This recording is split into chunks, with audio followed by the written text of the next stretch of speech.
রাজশাহীর চরখিদিরপুর সেই গ্রাম। উত্তরে পদ্মা, তিন দিকে ভারতের সীমান্তবর্তী এলাকা। নদী ভাঙনে বাস্তুহারা 10,000 মানুষের প্রায় সবাই কৃষিকাজ করে জীবিকা নির্বাহ করে। তারা জানত না স্বাধীনতা, দেশপ্রেম, লাল সবুজের পতাকা।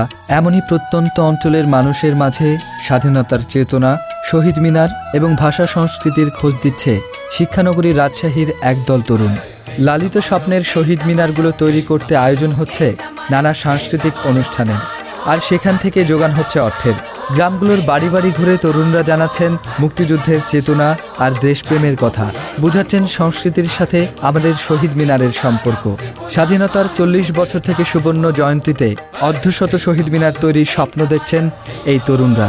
গ্রামবাসীর ফুলেল শ্রদ্ধায় 2011 সালের 21শে ফেব্রুয়ারি চরখিদিরপুরেই শুরু হয় এ তরুণদের স্বপ্নের প্রথম শহীদ মিনার।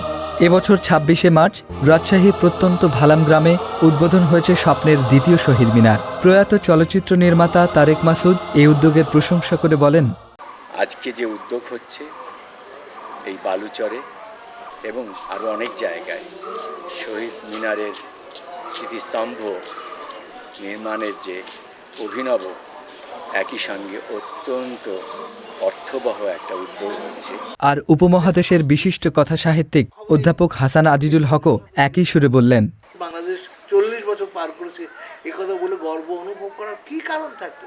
সেখানে একটা শহীদ মিনার নেই, তার মানে কি? এগুলো হচ্ছে একেবারেই ভিত কাটার কাজ।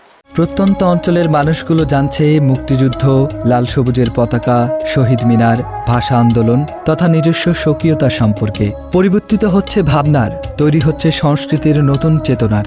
শহীদ মিনার ও সংস্কৃতির এই চেতনা ছড়িয়ে যাক বাংলাদেশের তরুণদের মাঝে।